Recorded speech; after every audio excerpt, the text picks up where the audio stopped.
Hi, I'm Alice and welcome to this video on tips for headstand, or in Sanskrit, Salamba Sirsasana. So with headstands, just a couple of precautions that you should be aware of. So if you've got any kind of neck injury, anything going on in the cervical spine, then I would say perhaps headstand as a posture is maybe not for you. So I just approach with caution if you've got anything going on in the neck or the upper shoulder area that's causing you a lot of pain at the moment. Just check with your physio or your osteopath before you proceed. Also, if you're pregnant, then now is the time really not to start an inversion practice if it's something that you're not used to doing. So again, consult your doctor if you're not sure about that. Okay, so there's a few tips with headstands that I wanted to talk about. And the first one is really kind of looking at the foundation of headstand and why that's important. So with the foundation, right, your shoulder blades need to be in a position which is protracted. So I'll show you what that looks like. Okay. So if I bring my hands behind my head and bring the hands to the back of my head here. Now if I start to squeeze my shoulder blades together, they are retracted, so they're coming off my back and my elbow tips go nice and wide. Okay, if I start to protract my shoulder blades, then by doing that, I'll bring my elbows in closer towards each other and my shoulder blades will wrap across the upper back and across the back of the rib cage. Okay, so protraction, retraction, shoulder blade squeeze. Now, when you're in headstand, you want the shoulder blades to be protracted, so broad across the upper back, and that then means that your elbows are going to be coming in line around about with your shoulders, thereabouts. So, first of all, we'll look at this in a tabletop position. Okay, so do a little exercise to start to warm up the shoulder blade area, the chest and the upper back. So come onto all fours, and I want you to try and keep your arms where they are, so you're not bending from the arms here. You're just going to imagine that you're melting your chest forwards towards the floor so that your shoulder blades will start to retract and they'll squeeze together. Now to protract them, you're going to start to press your hands into the earth. Notice that you're getting more space from the arms and length, and the shoulder blades come broad. So inhaling to retract. Exhaling to press the ground away, doming the shoulder blades. I'm keeping my core engaged, not really moving, nothing's coming from the centre of my body, right? It's all coming from the upper half of my torso. Exhaling away. Good, inhale. Exhale away. One more time. Exhaling away. Okay, now if you want to make it a little bit more challenging, you can start to come into a high plank and do it from high plank. Okay, so exact same thing, try and just melt from the chest as you inhale. And as you exhale, press the ground away, dome the shoulder blades. This might start to make you shake. You're beginning to bring a little bit of warmth to the body, which is also important for inversions, that you're warm and ready to get upside down. Twice more. Last time. Good. Bring your knees down to the ground. Press back to child's pose. Bring your arms by your sides. Release your forehead to the ground. And just relax the shoulders as much as you can forwards. Take a deep breath in. And full side out.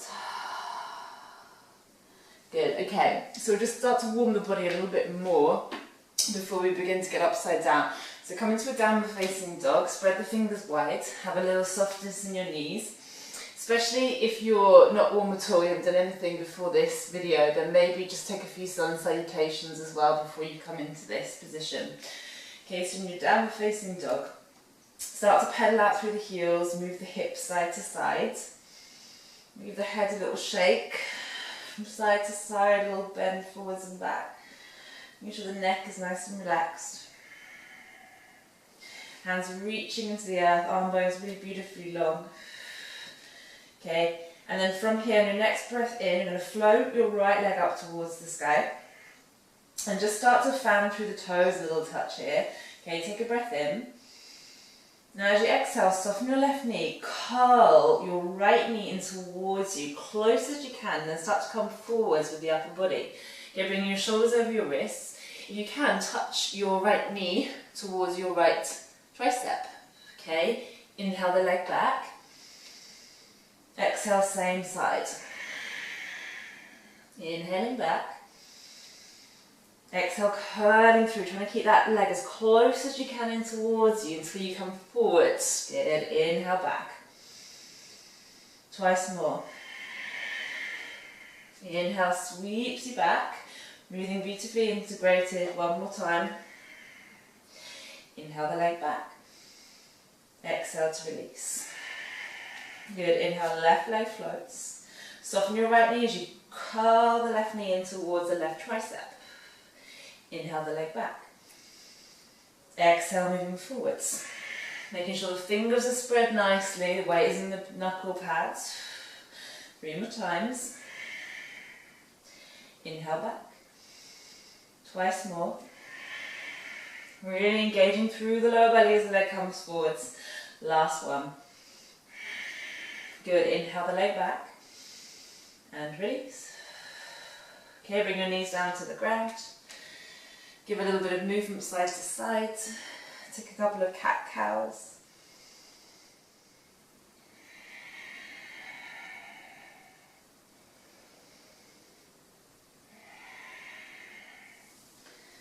So come to sit onto your shins for a moment, or sit cross-legged, whatever you prefer. And then we'll just look at the foundation setup of headstands. So you're basically in a tripod position with your head as the top and your elbows at the bottom of that triangular shape. Okay, so you want to come down onto your forearms and then just measure using one hand to the opposite elbow that distance. Okay, so there's the bottom of the triangle. And then bring your hands out and interlace your fingers. Keep a little gap here between the thumbs. Okay, and then from this position, I want you to just tuck your toes and press your hips back. It's almost like a dolphin shape, right? Hug your forearms towards each other. So there's that protraction of your shoulder blades thereabouts. Take a breath in. As you exhale, just want you to come forwards with your head and just lightly, almost touch it towards the ground. Inhaling back. Exhaling, coming forwards. Inhale back. Exhale, coming forwards. Just getting used to placing a little bit of weight in the top of the head. One more time. Inhale back. Good, release your knees. Okay, come back onto the knees and the forearms.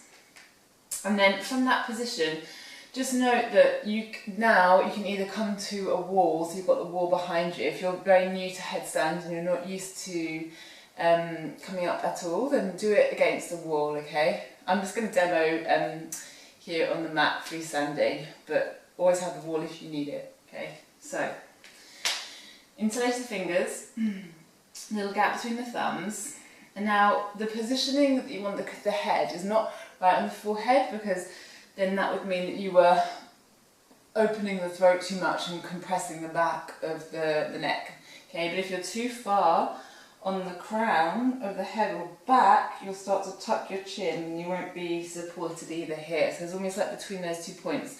You have to find the place that's right for you, okay? You feel it, you play around. Place the head down and start to find that protraction of the shoulder blades, right? So press the forearms down and in towards each other. And then you'll start to feel probably a little lightness coming through the crown of the head, so there's not so much weight into the head. Tuck your toes. If this is new for you, maybe you're here and your toes are tucked and you're just working on that action of drawing the belly in, pressing the forearms down and holding for a few breaths. The hammies are tight, just bend your knees. The hamstrings are tight, okay? The next option is to start to walk your feet in.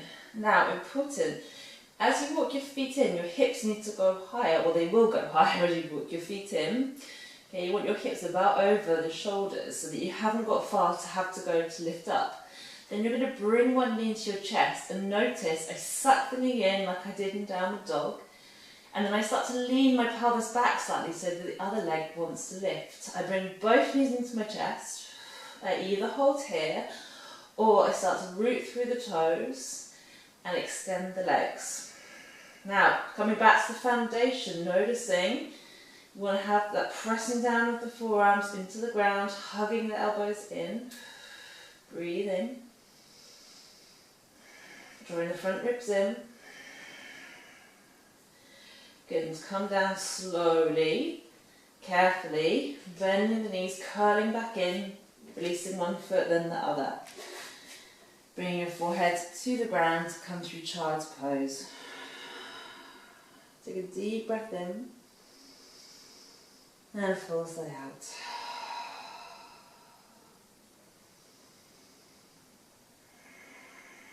Good, just take a little roll on the forehead side to side. If you feel too much compression in the neck, just come onto the head and then bring your hands to your heels, reach back for them, tuck your chin towards your chest, coming into rabbit pose, lift the bottom up. Okay, so you're rounding your upper back. Deep breaths here. One more breath.